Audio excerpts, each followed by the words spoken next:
We think we know what manipulation looks like: a scheming partner, a charming liar, or a controlling boss. But what if the most dangerous manipulators aren't obvious? What if they smile when they destroy you? What if they cry when they lie? In these real-life cases, manipulation wasn't just a game, it was a weapon.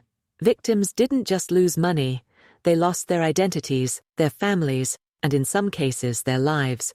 From a self-proclaimed psychic who gaslit a woman into giving up her home, to a twisted therapist who created false memories in her patients, these aren't stories from a movie. They're pulled from court records, police reports, and interviews with the victims who lived to tell. And just when you think you've seen the worst, you'll meet the man who faked terminal illness to seduce women online, and the mother who convinced her daughter she was sick for 20 years. So if you think you've heard it all, you haven't. Hit follow on your favorite platform and leave us a comment, because the next story might just change the way you see everything. Don't miss a single twisted turn. Chapter 1. The Con Games We Didn't See Coming. In this chapter, we explore the psychological machinery behind 3 real-life manipulation cases involving romance scams, financial gaslighting, and professional deception. Each case is told with cinematic intensity, grounded in facts, transcripts, and first-person testimony. Case 1. The Cancer Lie That Broke a Dozen Hearts. In 2017, multiple women in the UK reported a man named Simon Reeve to the police.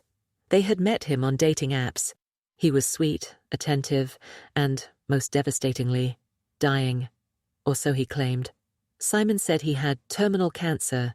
He showed hospital wristbands, bald patches, and texts from doctors. One woman even quit her job to care for him. Another gave up her apartment and moved in. But Simon wasn't dying. He wasn't even sick. He was running a web of emotional cons, dating multiple women at once, guilt-tripping them into sex, loans, and unpaid care. One woman gave him over $10,000 in gifts and rent. Another got pregnant and miscarried under stress. When they finally connected online and confronted him, Simon vanished. The police initially dismissed the case. No law against lying, they said. Only, after public outrage and a BBC investigation, was he charged with fraud. The shocking part? He'd done it before, and been let off with a warning. Ask yourself, how do we prove emotional manipulation when the scars are invisible? Case 2. The Therapist Who Implanted Memories. In 1990s Chicago, Dr. Karen McLean was a respected psychotherapist known for working with trauma victims. But what she did behind closed doors unraveled dozens of lives and led to one of the most controversial lawsuits in therapy history. Karen specialized in recovered memory therapy, a discredited practice based on the idea that people could be coached into remembering past abuse. Patients came in for depression or anxiety. Within months, many believed they had been sexually abused, tortured in satanic cults, or even witnessed murders as children. None of these memories were real, but the patients believed them. Karen reinforced these memories through hypnosis, group therapy, and medications. Some patients cut off their families, others attempted suicide. One woman lost custody of her child after accusing her father, based solely on implanted memories from Karen. A landmark case in 1999 found Karen liable for malpractice and fraud. But by then, the damage was irreparable. How many lives can be destroyed by a lie whispered by someone you trust? Case 3. The Psychic Who Stole a Life.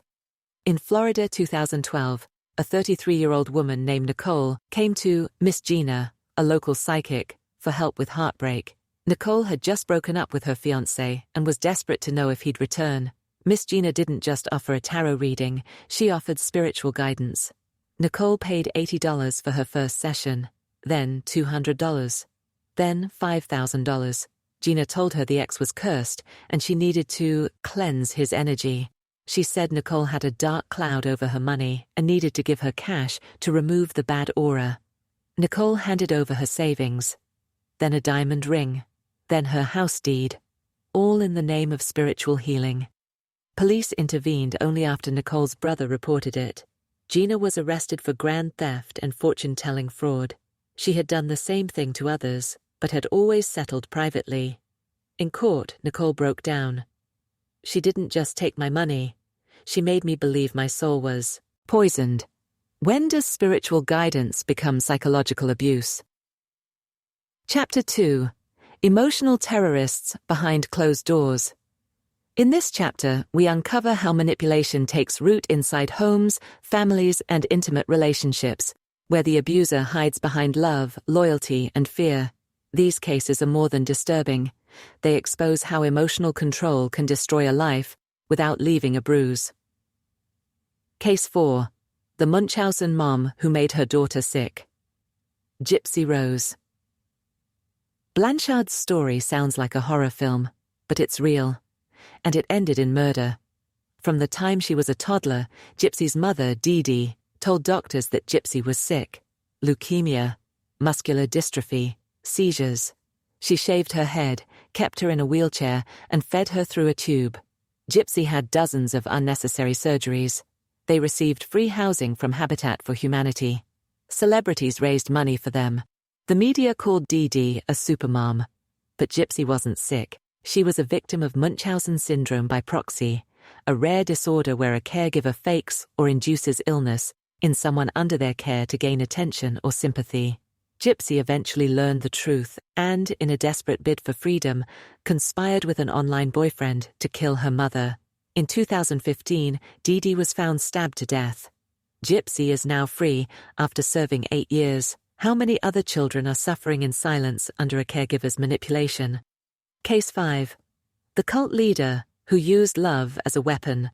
Keith Raniere, founder of the self-help group NXIVM, promised empowerment. What he delivered was slavery.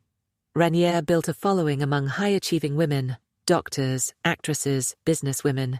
He created a secret subgroup called DOS, where women were branded with his initials, put on starvation diets, and ordered to have sex with him. He manipulated his followers with collateral, nude photos, family secrets, confessions. If they disobeyed, he threatened to release them. His top recruiter was actress Alison Mack, who lured women into DOS by telling them they'd become goddesses. Many women say they believed they were consenting at the time, but only later realized they were psychologically imprisoned. In 2019, Raniere was convicted on charges including racketeering, sex trafficking, and forced labor. Alison Mack was sentenced to 3 years. What happens when you mistake a manipulator for a mentor? Case 6. The husband who controlled her with kindness. Not all manipulation looks like screaming or fists. Sometimes it looks like a bouquet of roses. In Connecticut, 2008, a woman named Melanie told her therapist that she wanted to leave her husband. He never yelled, never hit her, but he tracked her every move. He isolated her from her friends.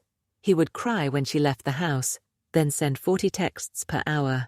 She couldn't work, couldn't see her sister, couldn't even have a lock on her bathroom door.